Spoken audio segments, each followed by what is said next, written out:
우리에게는 소중한 것들이 너무나 많습니다. 사랑하는 가족도 있고 환경도 있고 여러분들이 생각하는 무엇인가 정말로 소중한 것들이 있죠. 그런데 안타깝게도 우리는 그 소중한 것들을 함부로 여기는 경우들이 있습니다. 사랑하는 가족을 소중하게 여기고 귀하게 여겨야 되는데 도리어 짜증을 가족에게 내죠. 있을 때는 정말로 당연하게 받았던 그 사랑이 없어지고 나니까, 사라지고 나니까 그 소중함을 그때서야 깨닫는 경우들도 종종 있습니다. 이것이 어떤 면에서 인간의 부족한 모습이겠죠. 그런데 이것이 단순하게 우리의 일상생활에만 이러한 좀 안타까운 부분들, 부족한 부분들, 소중한 걸 모르는 부분들이 있는 게 아니라 우리의 신앙생활 속에서도 너무나 소중하고 너무나 귀한 건데 종종 잊으면서 살아가는 부분들이 있다라고 하는 겁니다. 많은 부분들이 있겠지만 오늘 우리가 크리스마스를 맞이해서 이 크리스마스를 대하는 우리의 모습 속에 정말로 중요한데 너무나 당연시 여겨서 잊어버리는 부분들에 대한 이야기를 좀 나눠보도록 하겠습니다. 매년 12월 25일이 되면 예수님께서 탄생하신 것을, 예수님께서 이 땅에 오신 것을 기뻐하면서 그리고 하나님께 성탄절 예배를 하나님께 올려드립니다. 그래서 우리도 지금 이 자리에 모여 있는 거죠. 예수님께서 이 땅에 오신 이유는 우리의 죄 때문에 오신 거죠. 예수님이 태어나실 때 마국간에서 태어나느냐? 거기 말고 그냥 좋은 왕궁에서 태어나서 좀 더 나으셨을 텐데 라고 생각하지만 왕궁이나 마국간이나 하나님이라고 하는 신에게 있어서 이 모든 것들은 동일한, 정말로 너무나 부족한 부분인 것은 매한 가지죠. 근데 그럼에도 불구하고 더 정말로 낮고 낮은 곳에서 예수님께서는 태어나셨죠. 은혜를 베풀어 주신 겁니다. 그리고 이 크리스마스를 기억해서 우리는 또 한 가지 기억하는 게 있죠. 그렇게 주님께서 우리에게 오셨다. 그리고 그 주님이 다시 오신다. 우리 믿는 그리스도인들에게 있어서 예수님이 다시 오신다라고 하는 건 너무나 중요한 거고, 그것을 믿고 그것을 믿기에 한 걸음 한 걸음 지금 우리는 신앙생활 해 나가고 있는 거죠.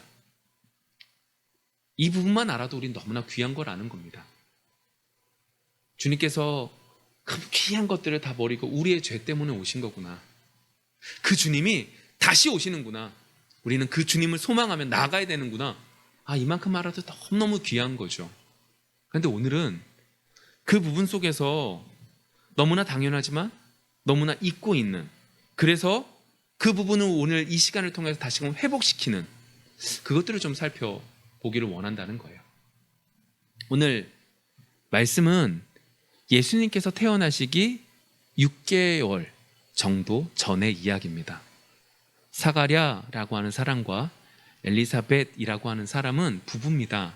이 부부는 제사장 집안이죠. 너무나 화목한 이 가정 속에 한 가지 부족한 부분이 있다면 아이가 없이 노년을 맞이했다는 겁니다. 근데 감사하게 예수님이 태어나시기 6개월 전에 아이가 태어나게 됩니다. 그 가정 속에 정말로 신기한 일이 하나 있었는데 그게 뭐냐면 그의 아버지 사가랴가 제사장이라서 제사장의 직분을 감당하기 위해서 하나님의 은혜 가운데 제비를 뽑고 그 가운데 하나님의 성전에 들어가 분향하는 일을 하고 나왔는데 말을 못하게 된 겁니다. 분명히 분향하는 그 속에서 무슨 일이 있었던 것 같아요. 그런데 그것들에 대한 무슨 일이 분명히 있었는데 그 무슨 일이 있은 이후에 말을 못한다. 왜 그러지? 라고 하는 생각들을 사람들이 하죠. 그리고 다시금 돌아가 보면 그러한 과정들 속에 결국 그의 아내 엘리사벳은 임신하게 되고 아이를 출산하게 되었다라고 하는 겁니다. 이게 얼마나 기쁜 일이냐면 그 아이의 부모들만 와서 기뻐한 것이 아니라 그의 친척들이 다 와서 그 아이의 탄생을, 그 아이의 출생을 너무너무 기뻐하기 시작합니다. 그런데 한 가지 안타까운 것이 있었는데 좀 분쟁이 있었는데 그 분쟁이 뭐냐? 그 아이의 이름을 어떻게 정하느냐라고 하는 거죠. 그의 친척들은 정말로 노년에 얻은 이 귀한 아들, 우리 집안의 정말로 귀한 일들을 감당하기 위해서 그 아버지 이름인 사가랴의 이름을 똑같이 이름 지어서 사가랴라고 이름을 지었으면 좋겠다라고 말을 하죠. 근데 거기에 반해서 엘리사벳이 말하는 이야기는 요한이라고 하는 이름을 지어달라는 겁니다. 우리 가정 속에 어느 누구도 요한이라는 이름이 없습니다. 근데 그 이름을 지어달라는 겁니다. 친척들과 어머니인 엘리사벳이 투닥거리면서 결국 그의 아버지였던 사가랴에게까지 가게 됩니다. 그것이 63절의 말씀이죠. 그가 서판을 달라 하여 그 이름을 뭐라고? 요한이라고 씀에 다 놀랍게 여기더라. 희한한 신기한 일들의 연속입니다. 분양하러 갔다가 나왔는데 말을 못하게 됐고, 그렇게 10개월이라는 시간이 지난 이후에 아이의 이름을 정하는데 전혀 뜬금없는 요한이라고 하는 이름을 지으라는 겁니다. 그리고 오늘 성경 속의 이야기는 시작되죠. 그러한 과정 속에 64절 이에 그 입이 곧 열리고 혀가 풀리며 말을 하여 하나님을 찬송하니. 지금까지 말을 못했습니다. 사가랴가 성전에 분향하러 갔다 온 이후부터 말을 한마디도 못했는데 말을 하기 시작합니다. 아이의 이름을 요한이라고 이름을 지은 이후부터 말을 시작하기 시작했고, 성령의 충만함을 받아서 오늘 성경의 본문인 이 이야기들을 찬양하면서 예언하고 있다는 거죠. 선포하고 있는 겁니다.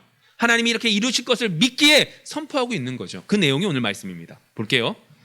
찬송하리로다 주 이스라엘의 하나님이여, 그 백성을 돌보사 속량하시며 우리를 위하여 구원의 뿔을 그 종 다윗의 집에 일으키셨으니, 이것은 주께서 예로부터 거룩한 선지자의 입으로 말씀하신 바와 같이 우리 원수에게서와 우리를 미워하는 모든 자의 손에서 구원하시는 일이라. 오늘 사가랴가 이 얘기를 하는 겁니다. 다윗의 집에서 일어나게 될 구원의 뿔에 대한 이야기를 하고 있다라고 하는 거죠. 우리 한번 생각을 해보세요. 지금 아이가 태어났습니다. 근데 그 아이가 태어나기 전에 10개월 동안 나 사가랴는 말 한마디도 못했죠. 근데 지금 그 아이가 태어나면서 이름을 요한이라고 이름을 딱 짓고 나니까 입이 열리고 혀가 풀려서 말을 하기 시작을 합니다. 무슨 생각을 할까요? 여러분들은 무슨 생각을 하실래요? 야, 이 아이가 어떤 아이길래 이렇게 이런 여러 가지 일들을 통해서 태어난 걸까? 와, 이 아이 진짜 대단한 아이가 아닐까?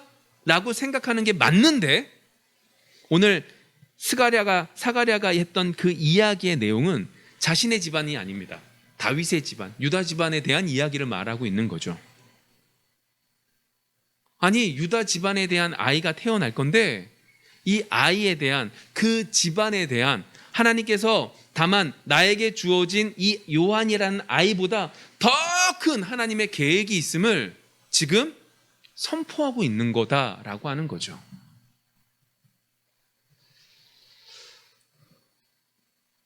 여러분, 단순히 이게 찬양이 아닙니다. 기분 좋아서 말 풀려서 아이가 태어나서 노래한 게 아닙니다. 오늘 성경 속에서 보시면 성령 충만함이다 라고 표현하고 있죠. 성령께서 그 속에서 역사하고 계시는 겁니다. 그래서 우리가 지금 읽었었던 68절부터 71절의 내용을 보시면 이 내용이 다 완료형입니다. 된 게 아무것도 없어요. 아이가 태어나지도 않았어요. 다윗의 집안 사람이 태어나지도 않았어요. 그런데 그 아이가 어떻게 해요? 구원하신대요. 딱 결정을 내고 있죠. 이쯤 하면 여러분들 아시는 이야기지만 왜 사가랴가 성전에 들어가서 분향한 다음에 나왔는데 말을 못하게 되었는지를 살펴봐야 됩니다. 그리고 사가랴의 입장에서 한번 생각을 해보셔야 됩니다. 그리고 그 입장에서 이 선포의 찬양을 하는, 예언의 찬양하라는 이 내용을 다시 한번 살펴봐야 되는 거죠. 사가랴가 분향하러 들어갔습니다. 근데 그 속에 하나님의 사자가, 천사가 그에게 말을 하죠. 야, 아이를 놓게 될 거야. 그 아이의 이름을 요한이라고 지어라. 사가랴가 그 천사의 말을 듣고 아멘하고 받았으면 좋겠는데 사가랴가 어떻게 하냐? 자신의 나이 많음을, 그리고 내 아내의 나이 많음으로 인하여 아이를 낳을 수 없을 것이다 라고 하는 불신앙의 모습을 보이기 시작했죠. 그랬더니 그 천사가 하는 소리가 너 이제부터 아이 낳을 때까지 말하지 못할 거야 라고 말을 합니다. 그리고 나와서 그때부터 말을 못하죠. 여러분들이 사가랴입니다. 어떤 생각이 들까요? 그 10개월이라는 시간 동안 무슨 생각이 들까요? 단순히 이 이야기가 그냥 있는 게 아니라 그 10개월의 이야기 속에서, 이 10개월의 시간 속에서 무슨 생각이 들까요? 만약 내가 그때 아멘으로 받았다면 어땠을까? 아니, 이 아이가 태어나는 것도 신기한데 이 아이가 어떤 의미지? 내가 왜 그랬을까? 이 아이가 뭐 어떤 의미입니까? 이 여러 가지 생각들 속에서 시간은 지나가게 되고 결국 아이가 태어나게 되는 시점이 된 거예요. 이제 내가 해야 될 일은 딱 하나예요. 믿음으로써 그 아이의 이름을 요한이라고 이름을 짓는 거죠. 그리고 지었어요. 그랬더니 입이 풀려요. 정말로 그 사자가 했던 말처럼 입이 풀려요. 여러분, 10개월 동안 무슨 생각이 들까요? 믿음의 확신에 찬 생각이 들까요? 아니에요. 이러다가 정말로 말 못하는 거 아닐까? 한두 달이야 그럴 수 있다고 쳐요. 10개월 동안 말을 못하는데 어떤 마음이 들까요? 근데 그 시간이 지난 후에 정말로 이름을 지었더니 입이 탁 열립니다. 내 마음속에 뜨거운 마음이 올라옵니다. 정말로 내 마음속에 분명하게 하나, 흐릿한 것이 아니라 분명한 하나가 딱 보이기 시작합니다. 내 눈앞에 있어서 보이는 것이 아니라 아무것도 없는데 확실하게 분명하게 하나가 딱 보여지게 되는 거죠. 그래서 그 고백을 하는 겁니다.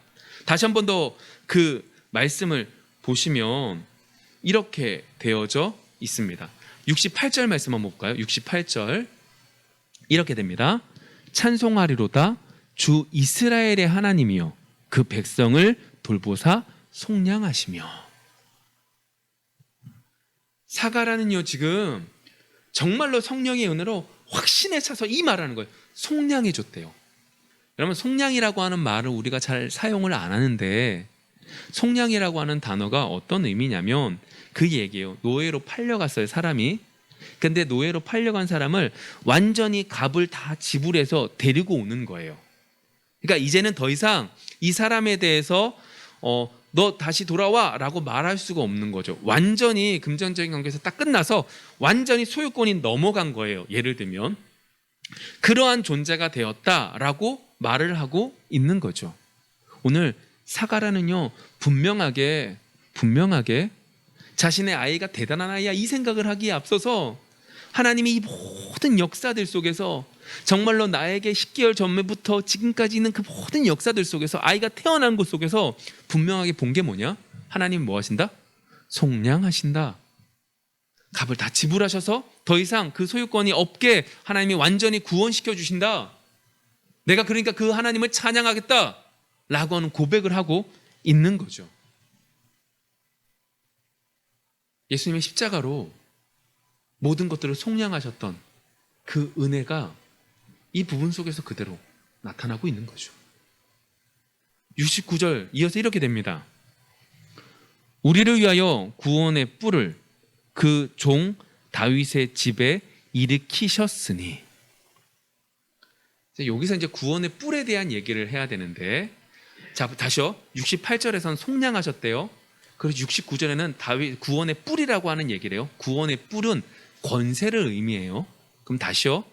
다윗의 종에 어떻게 해요? 권세가 주어진다는 거죠. 그리고 그 권세로 어떻게 해요? 한번 데리고 속량받은 그 사람들을 어느 누구도 빼앗을 수 없게 하겠다라고 말씀하는 거예요. 다시요. 속량했기 때문에, 그리고 권세가 있기 때문에 예수님께서 십자가에 못 박혀 돌아가심으로 죄값을 지불하시고 하나님의 진노를 누그러뜨리심으로 그 모든 문제가 어떻게 해요? 더 이상 어느 누구도 우리에 대해서 구원을 받은 백성들에 대해서 빼앗을 수 없게 만드셨다라고 오늘 성경 속에 말하고 있는 거죠.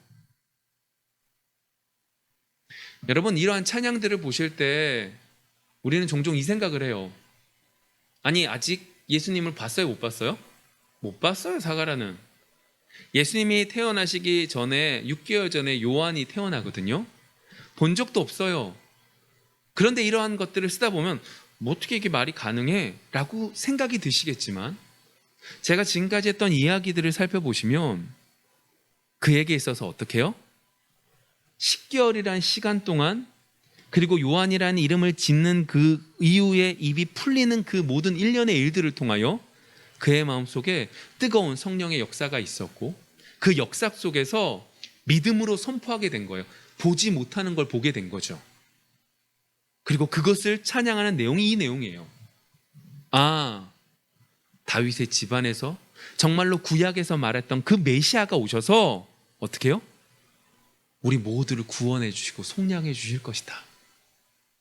그 모든 것들을 구원해 주셔서 속량해 주셔서 더 이상 어느 누구도 우리를 뺏어갈 수 없는 존재로 만들어 주실 것이다 라고 하는 이야기를 하고 있다는 거죠. 제가 오늘 말씀 속에서 정말로 하고 싶은 얘기가 이 얘기예요. 이 모든 것들을 누가 하셨어요? 하나님이요.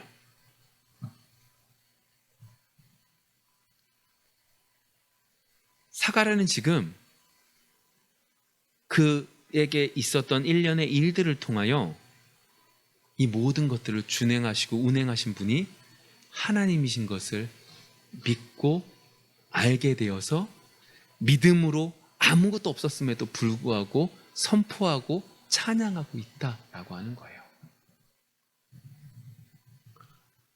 여러분, 이 내용이 창세기 15장의 내용과 연결이 되는데 창세기 15장에 보시면 어떤 내용이 나오냐면 아브람이 하나님께서 내가 너에게 많은 자녀를 주겠다, 민족이 되게 하겠다, 땅을 주겠다라고 말씀을 이미 하셨지만 믿어지지가 않는 거예요. 시간은 흘러가죠. 돈은 그래도 얻어지는데 자녀가 없는 거죠. 아니 자녀가 없는데 어떻게 내 집안이 늘어나고 내가 민족을 만들 수 있겠어요? 나는 점점 나이가 들어가는데 아무것도 할 수 없는 거죠. 그렇게 조금씩 믿음이 약해질 때 하나님께서 아브라함을 데리고 바깥에 나가십니다. 그리고 그와 언약을 맺으시죠. 언약의 모습 속에 이전과 동일한 자녀를 주겠다, 민족이 되게 하겠다, 땅을 주겠다 여러 가지 얘기를 하시고 한 가지 특이한 걸 하신데 재물을 반으로 나누게 하시고 기다리라고 하시죠. 그게 15장의 내용입니다. 기다리는 것 속에 횃불이 하나 밤에 그 재물 사이를 지나가게 하십니다. 이제 이걸 그 시대의 모습과 좀 연결을 하셔야 되는데 재물을 나눴다라고 하는 건 이제 사람과 사람끼리 언약을 맺을 때 쓰는 거예요. 그러니까 우리처럼 신용이라고 하는 것이 그 시대는 더 없었기 때문에 너희들 나랑 약속을 했지 이 약속을 어길 경우에 이 짐승과 같이 반으로 쪼개버릴 거야 라고 하는 의미 속에서 재물 사이를 발로 가른 그 사이를 2명의 사람이 약속을 한 당사자들이 그 앞을 지나갔어요. 그게 그 의식이었단 말이에요. 근데 하나님께서 하신 것이 뭐냐면 하나님의 횃불이 일방적으로 그 밤에 혼자 지나가신 거예요. 다시 말하면 하나님이 아브라함과 언약을 맺지만 아브라함이 할 수 있어요? 없어요? 못해요. 그래서 하나님께서 일방적으로 혼자 지나가신 거죠.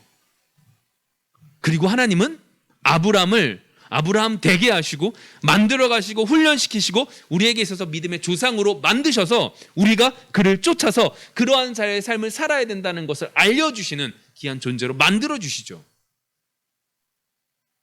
하나님께서 다 일방적으로 다 하신 거예요. 그리고 그 모든 것들을 감당하기 위해서 결국 예수 그리스도를 보내주셔서 아브라함이 이룰 수 없었던 그 언약을 혼자 그 모든 것들을 이루시고 준행하시고 계셨다라고 하는 걸 우리는 창세기 15장을 통해서 알 수 있게 되는 거죠. 오늘 사가랴의 모습 속에서도 마찬가지예요. 하나님께서는 그 모든 것들을 준비하시고 계획하시고 인도하시고 이끌어하시고 모든 것들을 해 놓으시고 인도하고 계시는 거예요. 그들이 잘나서예요? 그들이 의로서예요? 이스라엘 백성들이 뛰어나서요? 아니에요. 그게 72절과 73절에 나타납니다. 오늘 조상을 긍휼히 여기시며 우리 조상을 긍휼히 여기시며 그 거룩한 언약을 기억하셨으니 곧 우리 조상 아브라함에게 하신 맹세라. 제가 좀 전에 말씀드렸던 창세기 15장의 내용과 연결돼요. 그런데 이곳 속에 보시면 긍휼, 그리고 거룩한 언약, 그리고 아브라함에게 하신 맹세, 이 세 가지를 통해서 하나님께서 일방적으로 그 모든 것들을 이끌어 가시는 것을 말씀하고 계세요. 심지어 75절 볼까요? 종신토록 주의 앞에서 성결과 의로 두려움이 없이 섬기게 하리라 하셨도다. 사갈의 찬양 속에 무슨 내용까지 나와요? 하나님께서 왜 다윗의 집안에 권세를 허락해 주셔서 속량시켜 주시고 이렇게 하신 이유가 뭐라는 거예요? 하나님을 섬기고 하나님께 예배하고 하나님께 나아가는 자로 삼기 위해서 이 모든 것들을 하셨습니다 라고 고백하고 있는 거죠. 여러분, 오늘 제가 말하고 싶은 내용이 이 내용인 거예요. 우리는 종종 잊어요. 우리가 크리스마스를 맞다 보면 이 생각을 해요. 크리스마스다. 예수님께서 이 땅에 우리를 위해서 오셨어. 예수님께서 정말로 아무도 있지 않는 누우실 곳이 없어서 저 마구간에 가서 누우셔서 얼마나 불쌍한 사람들을 사랑해 주시는 모습일까. 왕자로 태어났으면 좀 더 나았을 텐데 그게 아니라 이렇게 우리를 사랑해 주시네. 감정적인 부분들 속에서 말하고 있는 것이 아니라 우리가 매번 이 크리스마스를 만날 때 하나님이 하나님 되심을 볼 수 있는 여러분들이 되기를 원한다는 거예요. 하나님이 모든 것들을 하신 거예요.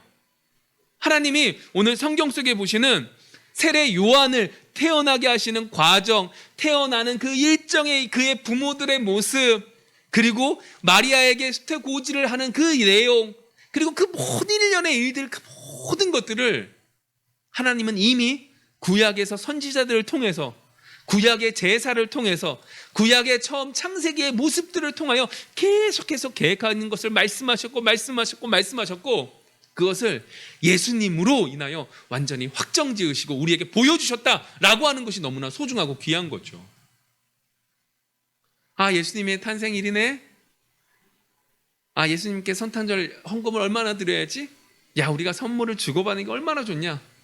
그것도 안 되면 산타크로스의 얘기를 하고 있는 게 성탄절이 아니라, 이 성탄절을 맞이하면 맞이할수록 우리 마음속에 있어야 될 것은 이 모든 것들을 준비하시고 운행하시고 인도하시는 하나님을 바라보는 은혜가 우리 속에 있기를 원합니다. 성탄절을 까보면 까볼수록 하나님이 나타나야 되는 것이지, 성탄절을 까보면 까볼수록 불쌍한 사람들 도와주자는 소리 하는 것이 아니라 하나님이 은혜를 베풀어 주셨음 속에 풍정 빠질 수 있는 여러분들이 되어지기를 소망합니다. 그것이 우리가 성탄절을 맞이할 때 올바른 모습이 될 것이고, 그 모습 속에서 정말로 하나님 우리에게 원하시는 다른 사람들을 돌보는 데까지 갈 수 있는 축복이 우리 속에 임할 줄 믿습니다. 기도하겠습니다.